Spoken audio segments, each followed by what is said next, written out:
विद्यार्थियों, PDS group online में आपका स्वागत है। मैं मोहन सर आज आपको सेकंड क्लास पढ़ाएंगे।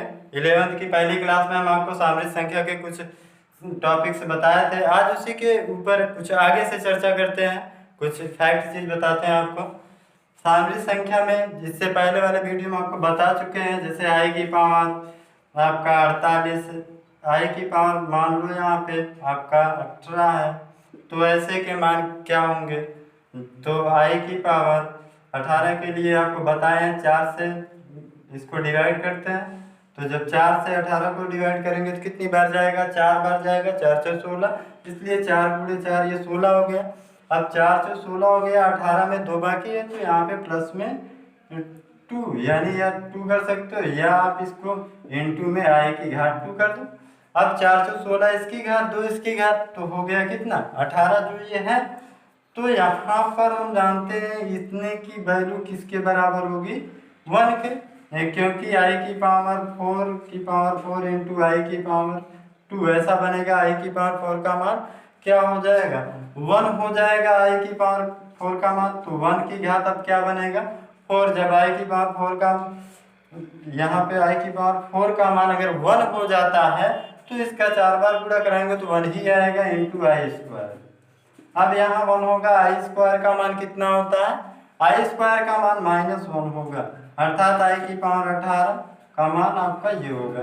इस तरीके से सवाल आपको पहले वीडियो में बताया था। आज दूसरे दिन कुछ इसके आगे की टॉपिक्स आपको बताएंगे, या कि आगे की टॉपिक्स है क्या इसमें।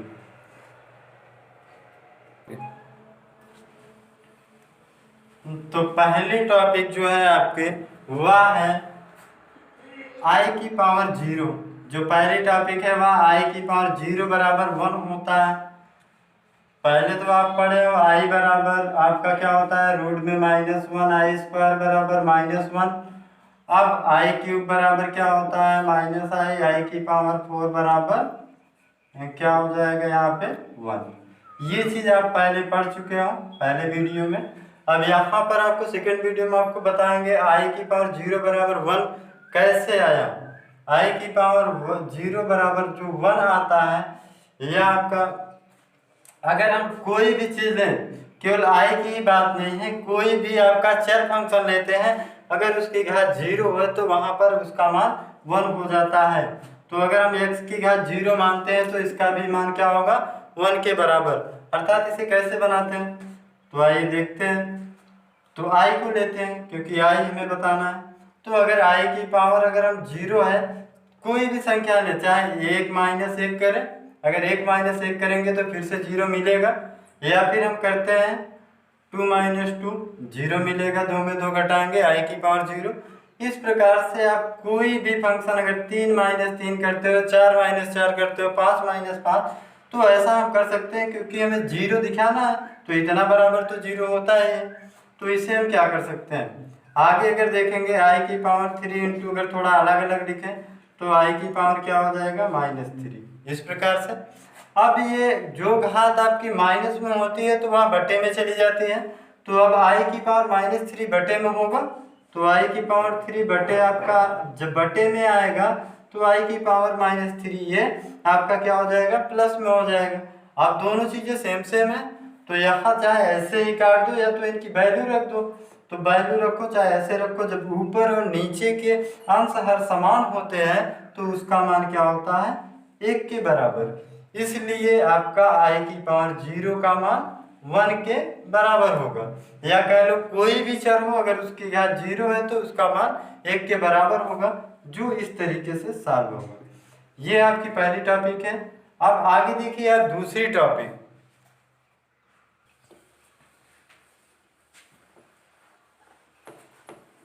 दूसरी टॉपिक है यदि n एक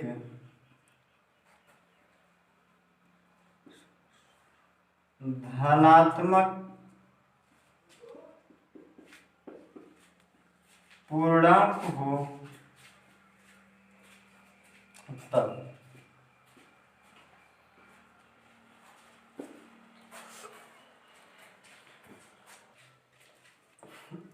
यदि n एक धनात्मक पूर्णांक हो तब i की पावर n बराबर i की पावर r, जहां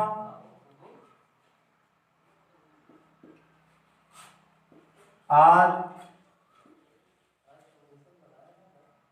n को 4 से भाग देने पर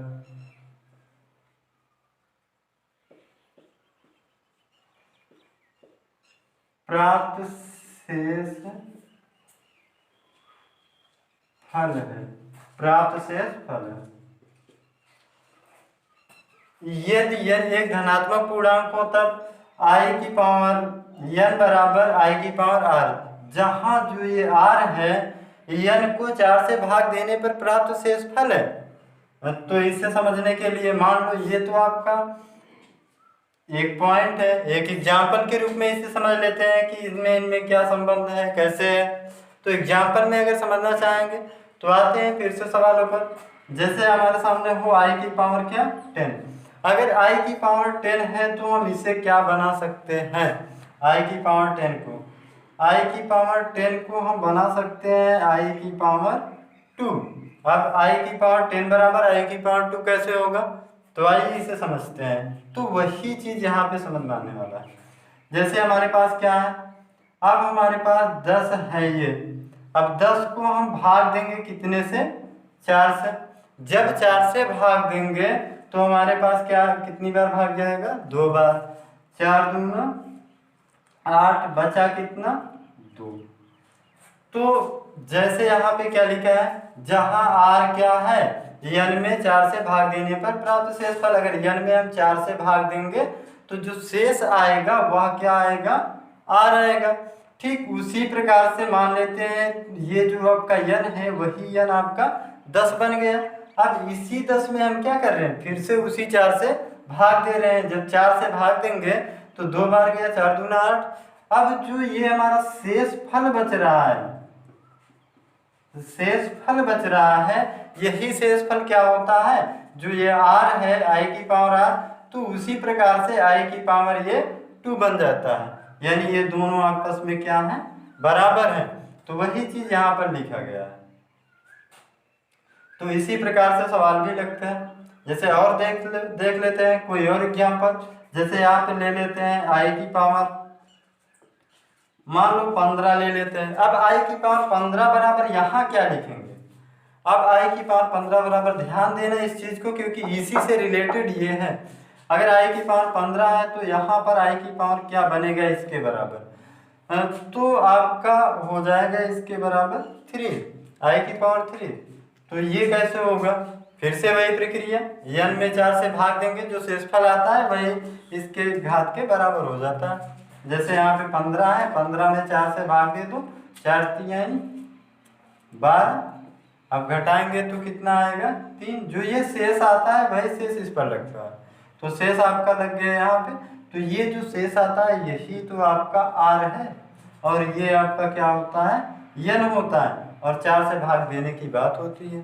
तो इस प्रकार से आपको ये उम्मीद करते हैं कि पॉइंट समझ में आया होगा। फिर चलते हैं तीसरे पॉइंट में। तीसरा पॉइंट क्या है, आगे देखिए तीसरा पॉइंट इसका क्या है। तो तीसरे पॉइंट में इसमें आपका मिलेगा, अगर आपके सामने i 0 इंटू आई, अगर 0 इंटू आई है तो यह किसके बराबर होने वाला है, तो यह आपका 0 के बराबर होगा। अब इसके आगे और एक चीज देख लेते हैं, तथा a इंटू आई बराबर 0। अगर a इंटू आई बराबर 0 है तो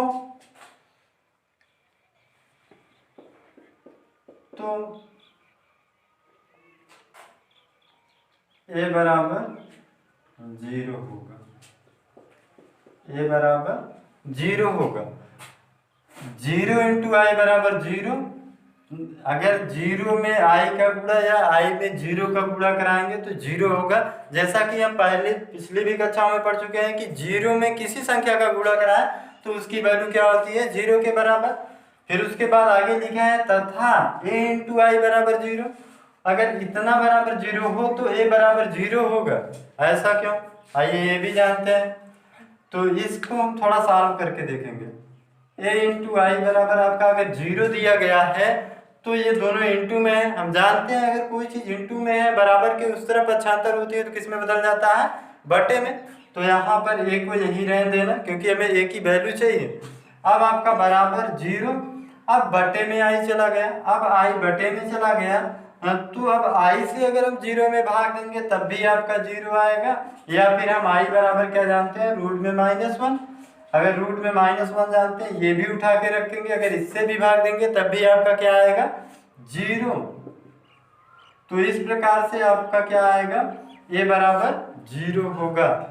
यानी कि हम कोई भी संख्या हो, अगर 0 में किसी संख्या से भाग देंगे तो उसकी वैल्यू क्या आएगी, 0।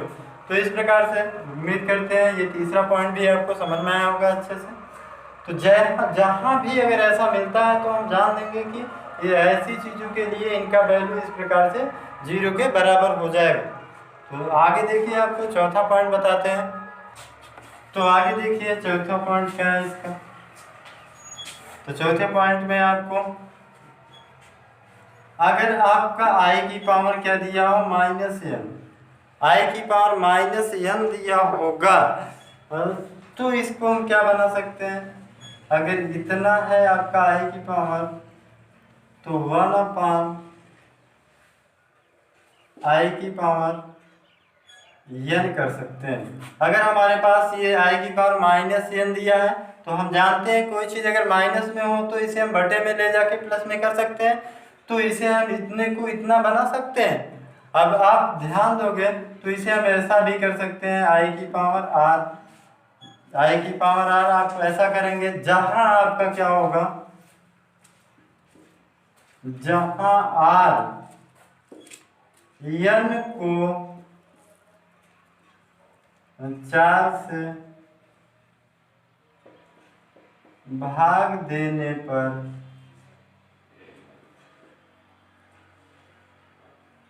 प्राप्त शेष फल है।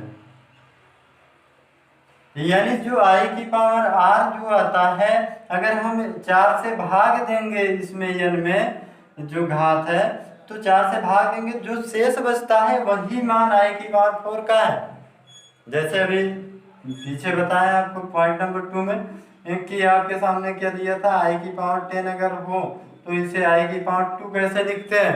तो इसे लिखने के लिए क्या करते हैं, 10 में भाग देंगे कितने से, 4 से जब भाग देते थे तो क्या आता था शेष हमारा 2, तो इसी 2 को हम यहाँ पर लिखते थे। ठीक वही चीज़ है। तो इस प्रकार से ये सारे के सारे पॉइंट आपके कहीं ना कहीं सवालों में यूज होंगे, इसलिए इसे अच्छे से ध्यान देना है आपको। फिर आगे चलते हैं, पांचवा पॉइंट इसका क्या है।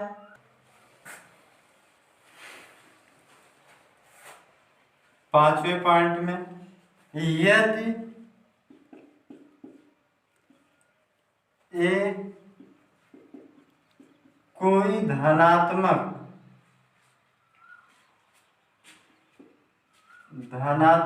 वास्तविक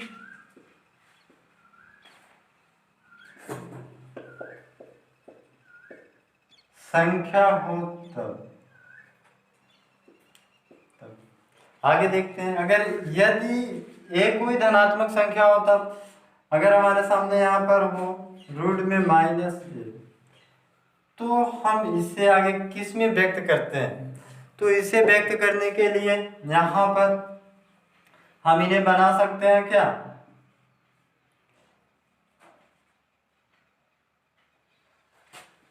रूट में आपका a इंटू आपका क्या हो जाएगा, यहाँ पर -1 ऐसा कर सकते हैं, या अगर इंटू में तो रूट अलग भी हो सकते हैं, यानी कि रूट a इंटू आपका रूट में -1, या इसे कुछ और आगे लिख सकते हैं, a इंटू इसकी वैल्यू किसके बराबर होती है, i के, तो यहाँ पे क्या आएगा आपका i आ जाएगा। तो यानी कि यदि a अगर कोई धनात्मक वास्तविक संख्या हो तो उसे हम इस प्रकार से यहाँ तक व्यक्त कर सकते हैं। ये इसका नियम जो है 5 नंबर जो आपका है ये पॉइंट, उसमें आपका यही बताया गया है कि अगर रूट में -a के जैसा बनाया गया हो तो हम उसे यहाँ तक इस प्रकार से सॉल्व करके इतना बना सकते हैं। तो ये भी पॉइंट उम्मीद करते हैं आपको समझ में आया होगा। इसके आगे है 6 पॉइंट, तो 6 पॉइंट क्या बनता है?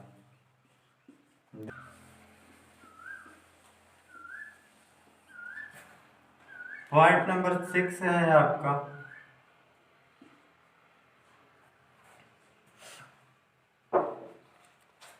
दो संख्याओं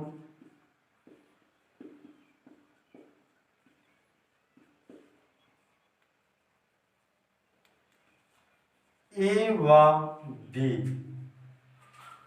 दो संख्याओं ए व बी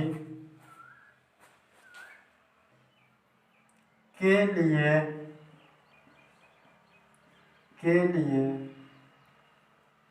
रूट में ए बी या आपका बराबर होगा रूट ए इंटू रूट बी, केवल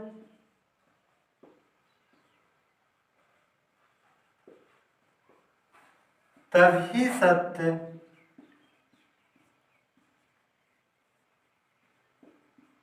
होगा, यानी ये दोनों तभी बराबर होंगे जब दोनों में से कोई एक ऋणात्मक हो। तभी सत्य होगा जब दोनों में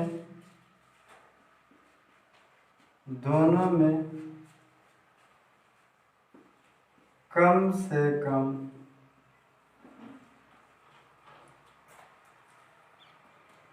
एक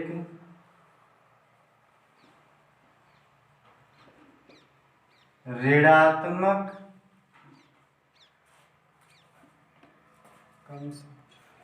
जब दोनों में कम से कम एक धनात्मक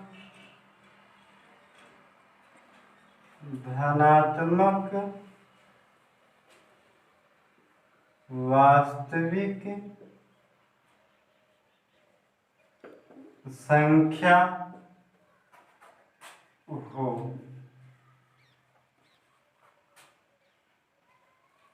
यदि दोनों ए व बी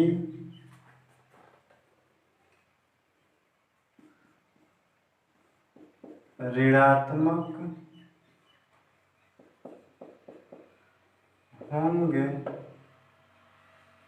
तो इसे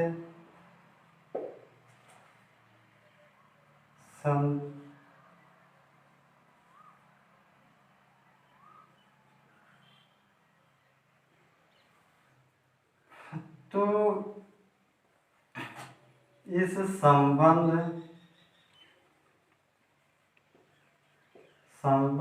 को संतुष्ट नहीं करेंगे।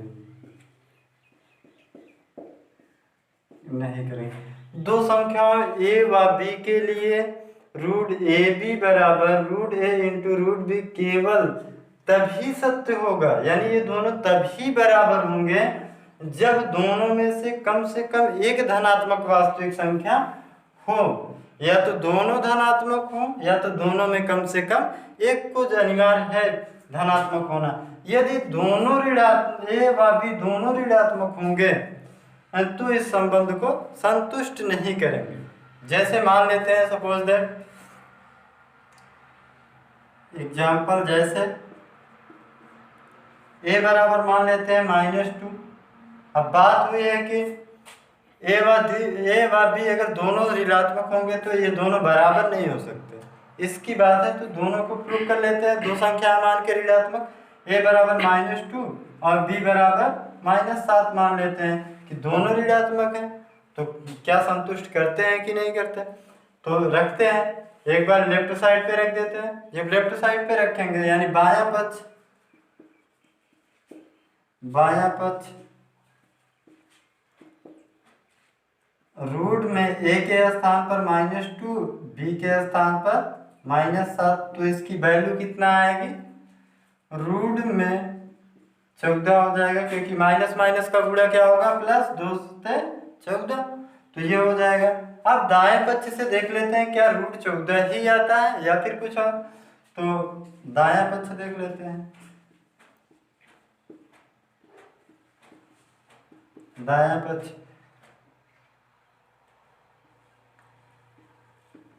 अब दायां पक्ष में क्या है, √a इंटू √b। अब दाएं पक्ष में अगर बात करते हैं तो √a के स्थान पर क्या रखेंगे हम, -2, और b के स्थान पर क्या रखेंगे, -7। अब इसे और आगे सॉल्व करना चाहे तो बना सकते हैं क्या, 2 इंटू -1 और 7 इंटू -1, ऐसा बना सकते हैं। या फिर आपका क्या बन जाएगा, √2i इंटू में √7i। अब इनका हल अगर करते हैं तो क्या हो जाएगा, इन दोनों का गुणा, √2 √7 का गुणा √14, और i का गुणा क्या हो जाएगा, स्क्वायर। अब i का गुणा स्क्वायर हो जाता है तो i स्क्वायर का मान क्या होता है, -1। अगर यहाँ -1 रखेंगे तो वैल्यू कितना हो जाएगी, -√14। अर्थात आपका देखेंगे बायां पक्ष √14 और दायां पक्ष -√14, यानी इसका कहने का मतलब कम से कम एक तो अनिवार्य है +1। अगर ऐसे दोनों माइनस हो गए तो ये चीजें बनाना संभव नहीं है कि दोनों बराबर हो। तो इस प्रकार से ये आपका अगर कम से कम एक धनात्मक नहीं होगा तो यह आपका जो बराबर दिख रहा है तो बराबर नहीं आएगा। तो उम्मीद करते हैं कि ये छठा टॉपिक आपको समझ में आया होगा। फिर चलते हैं 7वें टॉपिक पे, देखते हैं 7वां टॉपिक क्या है। ये आपका दायां पक्ष बायां पक्ष बराबर नहीं है, इसलिए इसमें हम लिख सकते हैं ए बी नॉट इक्वल आपका √a इंटू √b। तो ये आपका था 6 नंबर टॉपिक। अब 7वें वाले टॉपिक में अगर हम देखेंगे तो 7वां टॉपिक क्या है आपका,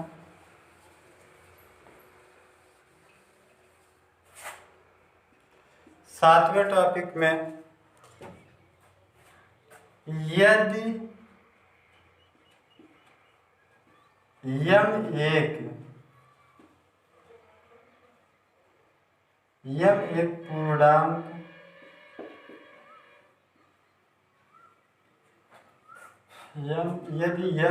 पूर्णांक यदि यम एक पूर्णांक है तब क्या बनेगा,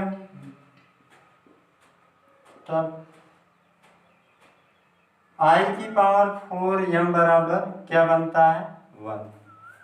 अब अगर आगे ध्यान देते हैं तो आगे क्या होगा इसके बाद, या फिर आगे i⁴m + 1 बराबर क्या बनता है आपका, आगे जो बनेगा वह हो जाएगा i। इसके बाद आपका आगे बात करते हैं तो यहाँ पे i⁴m + 2 बराबर क्या बनता है, i⁴ 2, यहाँ i⁴ 1,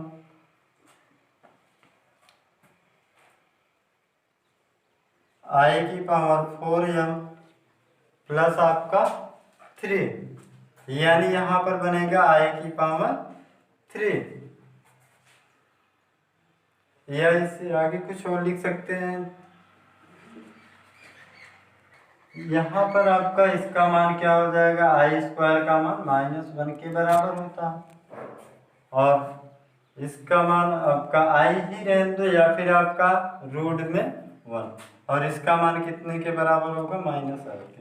तो इस प्रकार से यदि यम एक पूर्णांक होगा तब i⁴m बराबर 1 हो सकता है, या फिर आपका इतना होगा तो इसके लिए क्या हो जाता है, 1 के बराबर हो जाता है।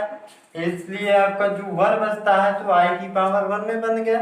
अब यहाँ भी वही चीज है, अगर i⁴m है +2 आ रहा है तो 2 क्या होगा, i⁴ बन जाएगा। वैसे ही आपका यहाँ पर i⁴2 हो गया, यानी i⁴2 का मान क्या होता है, -1 के बराबर। अब इसके बाद आप आगे देखोगे तो यहाँ पे क्या बनता है, ये चीज़ आपका। अब इसके लिए तो जानते हैं कि आपका इसकी वैल्यू 1 के बराबर हो जाती है, तो इसका मान कि i की पावर 3 होगा, i की पावर 3 की वैल्यू 1 होती है। अब यहाँ पे समझ लेते हैं कुछ एग्जाम्पल इससे, इसका मतलब एग्जाम्पल से कैसे है। तो जैसे में अगर आप ध्यान देंगे तो एक छोटे से टॉपिक पे बात करते हैं। जैसे हमारे सामने i की पावर क्या हो जाएगा, अगर 12 ले लेते हैं तब क्या होगा, i की पावर 12 का मतलब i की पावर 4, 4 में कितने का गुणा कराएं 12 का, 12 आ जाए आपका 3। अब यहाँ पे कहा था यदि यम एक पूर्णांक है तब, यम पूर्णांक का मतलब पूर्णांक संख्या, तो यह 3 आपका क्या है, एक पूर्णांक संख्या है, इसलिए 4 गुणे 3, अर्थात जैसे इसका मान 1 आ रहा है वैसे यहाँ भी इतने के बराबर क्या आएगा, 1 हो जाएगा। फिर इसके बाद आगे देखते हैं इसके जैसा क्या है, आगे आगे तो i की पावर अगर हमारे पास 13 हो तब क्या करते हैं, वही चीज i की पावर 4 गुणे 3 यानी कि 4 तिहाई 12 और प्लस में क्या होगा 1। कहने का मतलब आपका क्या हो गया, ये तो आपका वही वैसे ही बना है जैसे ये है, यहाँ पे i की पावर 4 और ये एक पूर्णांक वैल्यू है, इतना अलग हो जाएगा तो ये 1 जो बच रहा है, तो i की पावर क्या हो जाएगा 1, अर्थात इसका मान किसके बराबर होगा, रूट में 1 के बराबर। अब i की पावर क्या लेते हैं 14, अगर i की पावर 14 हो तो इसे क्या कर सकते हैं, i की पावर 4 इंटू 3, 4 3 12 प्लस 2 14। अब इसके बाद क्या हो जाएगा, इतने का मान हम जानते हैं क्या होगा 1, और इसमें देखते हैं i के स्क्वायर में बदल जाएगा, यानी i स्क्वायर का मान क्या होता है माइनस का 1। अब अगर 15 में देखते हैं तो 15 में आपका क्या हो जाएगा, i की पावर 4 इंटू 3 प्लस आपका 3, 4 3 12 3 15। अब 4 3 12 3 15 अगर बन रहा है तो हम इसे क्या कर सकते हैं, इसके लिए आपका क्या हो जा रहा है 1 के बराबर। अब तो ये जो आपका बन रहा है i की पावर 3 में, तो इसका मान क्या हो जाएगा, i की पावर 3 बराबर माइनस का i, अब ये आपका माइनस i। तो ये जो टॉपिक दिए हैं ये उसी के एग्जाम्पल हैं, अगर आप ये समझ रहे हो तो यह भी आपको समझ में आया होगा। ये सारी चीज़ें कहीं ना कहीं आपके सवालों में यूज हो जाते हैं, तो इन्हें ध्यान देना जिससे सवाल लगाने में आसानी हो। एक आखिरी पॉइंट बचा है 8 नंबर का, उसे देखते हैं उसमें क्या है आपका आखिरी पॉइंट पे।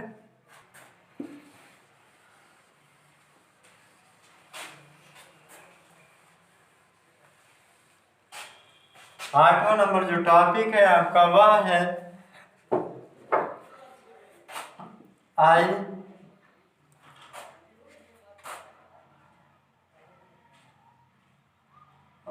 का मान,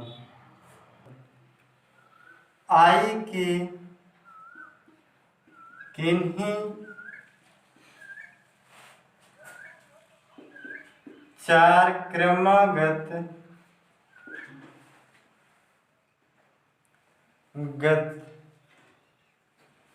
घातों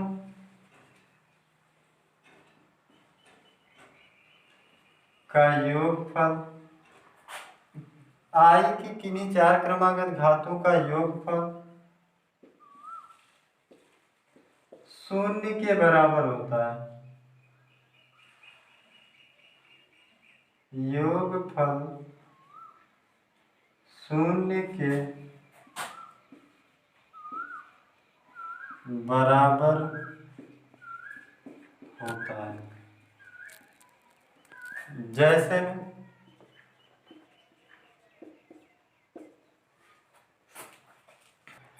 i की पावर 7, जैसे i की पावर 7 प्लस i की पावर 8 प्लस i की पावर 9 प्लस i की पावर 10। अब यहाँ देखो क्या लिखा है, i की किन्हीं चार क्रमागत घातों का योगफल 0 के बराबर होता है, i की किन्हीं बराबर होता, तो यहाँ पे चार क्रमागत लिखे गए हैं, i की पावर 7, i की पावर 8, i की पावर 9, i की पावर 10। तो यहाँ से हम कैसे दिखाते हैं कि ये 0 के बराबर है इसकी वैल्यू की नहीं है, तो यहाँ से हम कर देते हैं कुछ कॉमन करने का मतलब आई की पावर क्या करते हैं 7 कॉमन कर लेते हैं। अब आई की पावर 7 कॉमन जब करेंगे तो यहाँ क्या बचेगा 1 और यहाँ क्या बचने वाला है आई। अब प्लस में यहाँ क्या बचेगा आई की पावर 2 प्लस यहाँ क्या बचेगा आई की पावर 3, ये चीज बचेगी। तो यहाँ पर आपका क्या हो जाएगा आई की पावर 7 बना रहेगा 1 प्लस आई, और यहाँ पे आई स्क्वायर का मान क्या होता है -1 और यहाँ पर आई क्यूब का मान -i। अब यहाँ देखेंगे तो इससे ये आपका 1 से 1 कट गया प्लस माइनस में है और आई से आई कट गया, बचा क्या आई की पावर 7 इंटू आपका ये सब क्या हो गया 0 घटाने पर, अर्थात आपका क्या होगा 0 के बराबर आई की किन्हीं 4 क्रमागत पूर्णांक घातों का, यहाँ पर पूर्णांक घातों का योगफल 0 के बराबर होता है। तो यहाँ पे 4 क्रमागत लिखेंगे अगर आई के घात तो इनकी वैल्यू हल करने पर 0 के बराबर आती है। तो ये आपके 8 ऐसे फैक्ट हैं जिन्हें हम याद रखेंगे तो शामिल संख्या के बहुत सारे सवालों में उपयोगी होगा, सवाल लगाने में आपको काफ़ी ज़्यादा हेल्प मिलेगी। तो उम्मीद करते हैं ये आपको पसंद आया होगा, अच्छी तरीके से इसे समझ लीजिएगा। आगे आपको बताते हैं कुछ सवालों के विषय में, सवालों के विषय में 2-4 सवाल और देख लीजिए। अगले वीडियो में आपको पढ़ाएंगे कुछ सवाल के विषय में। अगर इन 8 टॉपिकों में कहीं भी कोई प्रॉब्लम आती है आपको तो मेरे व्हाट्सएप नंबर 8127 1484 33 पर संपर्क करना।